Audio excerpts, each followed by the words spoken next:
साम्राज्यों से परिचित हूँ, जैसे रोम, अरब और चीन। इसके अलावा आप सबकी पुण्य भूमि चित्तापुर, मुख्य आदि यह एक शक्तिशाली साम्राज्य का अंग था और वह था विश्व प्रसिद्ध राष्ट्रकूट साम्राज्य।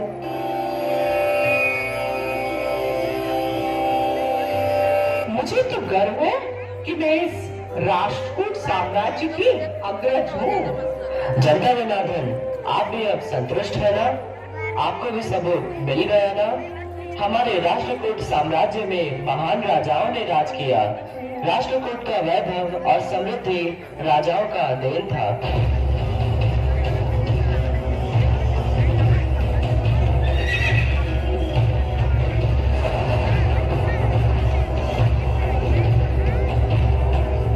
आखिरकार मैंने कीर्तिवर्मन को पराजित कर दिया। मेरी प्रजा को ज्ञात हो कि मेरा साम्राज्य राष्ट्रकूट साम्राज्य के नाम से जाना जाए।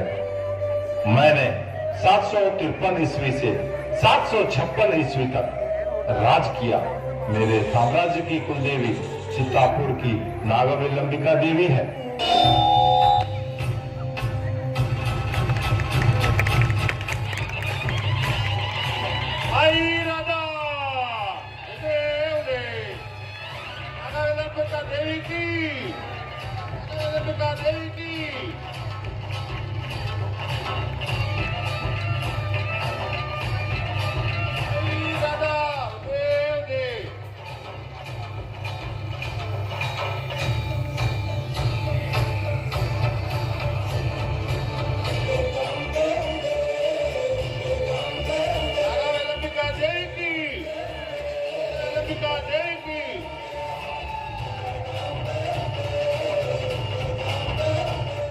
आप में से कुछ लोग मेरे राजधानी में रहते हो और कुछ लोग अपने कार्य सिद्धि के लिए मेरी राजधानी मानखेत यानी आज के मलखेर पर निर्भर हो।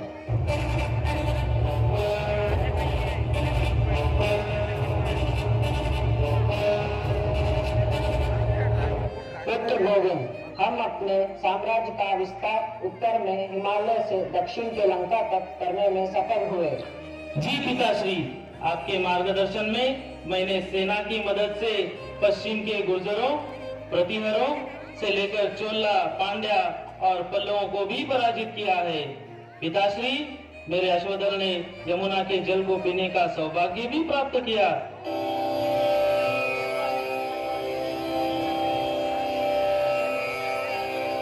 अश्वदलों के यमुना के जल को पीने का वर्णन मध्य प्रदेश के जुरा के शिलालेखों में भी उपलब्ध है। राष्ट्रकूट साम्राज्य की जानकारियाँ इतनी दिलचस्प होगी, ऐसा तो मैंने कभी सोचा ही नहीं था भाई।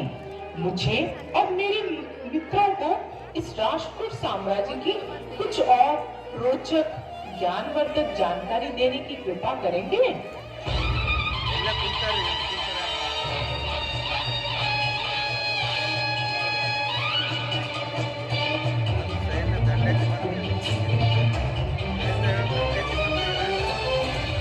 मैं अमोघ वर्ष नृपतुंग, मैंने 14 वर्ष की आयु से इस विशाल साम्राज्य का दायित्व अपने कंधों पर लिया। मैंने 63 वर्ष तक इस राष्ट्रकूट साम्राज्य को संपन्न साम्राज्य बनाने का अथक प्रयास किया हूँ।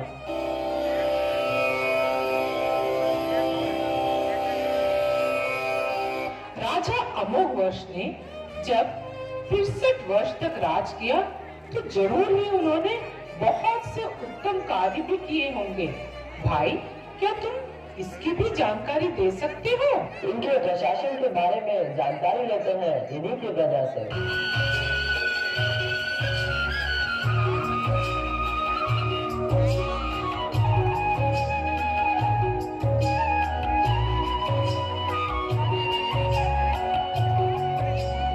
हमारे राजा को अति उत्तम प्रशासन में सामंत मदद करते थे।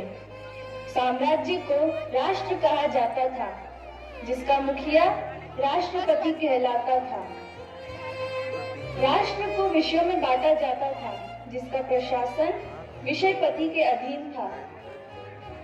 विषयों को नाड़ों में विभाजित किया गया था, जिसका प्रशासन नाड़ गौड़ा या नाड़ गौड़ती संभालते थे।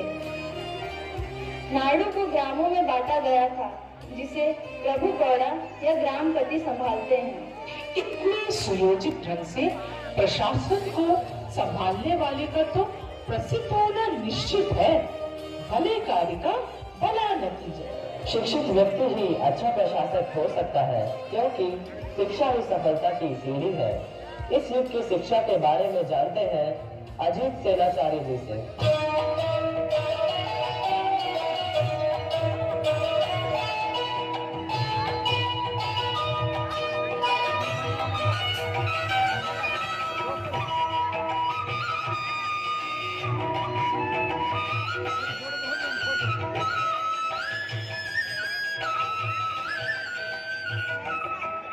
हमारे शिष्यों की सर्वमुखी विकास का कारण हमारी शिक्षा पद्धति है। नालंदा के पश्चात विश्वविद्यालय इस जगह से 8 किलोमीटर की दूरी पर स्थित है। यह दक्षिण तक्षशिला के नाम से प्रसिद्ध है। यह है नागरी विश्वविद्यालय। यहाँ वेदों के अलावा अगस्त्य संहिता, ऋग संहिता और मुनि संहिता का भी ज्ञान दिया जाता था। इस साम्राज्य में गणित को सरल बनाने के लिए गणित सार संग्रह का अध्ययन किया जाता था। इस साम्राज्य में श्री विजय द्वारा कविराज मार्ग जो कन्नड़ का पहला उपलब्ध ग्रंथ की रचना की गई थी। कन्नड़ के आदि कवि पंपी इसी साम्राज्य से संबंध रखते थे।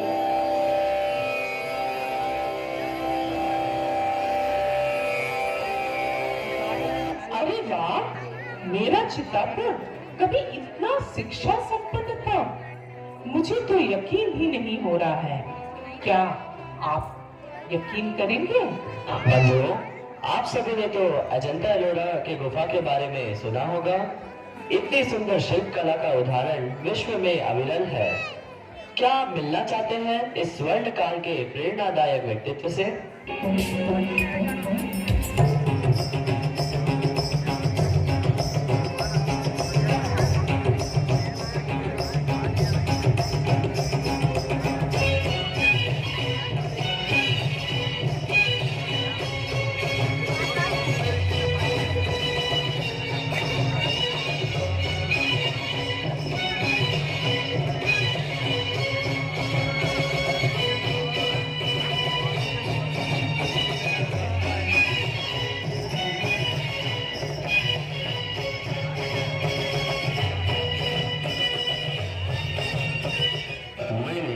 एलोरा और एलिफेंटा गुफाओं का निर्माण करवाया था।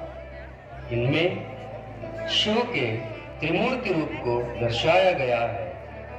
मेरे साम्राज्य में कला, सौंदर्य, साहित्य सभी क्षेत्रों में अप्रतिम योगदान रहा। कैसा लग रहा है आपको? क्या आप भी गर्वित महसूस कर रहे हैं? हाँ, क्यों नहीं। आप और मैं इस वैभवपूर्ण साम्राज्य के अंग हैं।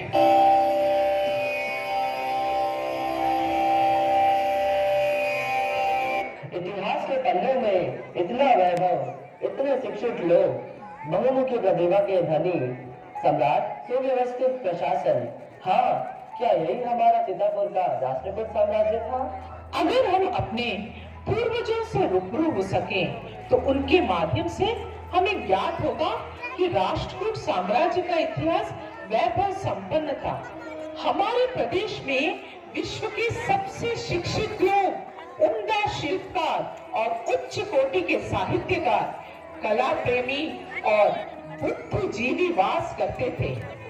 विश्व प्रसिद्ध दक्षिण तक्षशिला विश्वविद्यालय हमारे पूर्वजों का विद्या मंदिर था। अब यह सिर्फ इतिहास के पन्नों में ही शेष है। क्या आप इससे संतुष्ट हैं? अब वक्त है इतिहास को पुनर्जीवित करने का। अपने प्रदेश को फिर से शिक्षा संपन्न बनाते हैं। अब समय है प्रण लेने का कि हम दक्षिण तक्षशिला का इतिहास चित्तापुर में लौटा कर लाएंगे। मेरा चित्तापुर विश्व के मानचित्र में पुनः शिक्षा संपन्न प्रदेश के रूप में अंकित होगा। हाँ, अंकित होगा।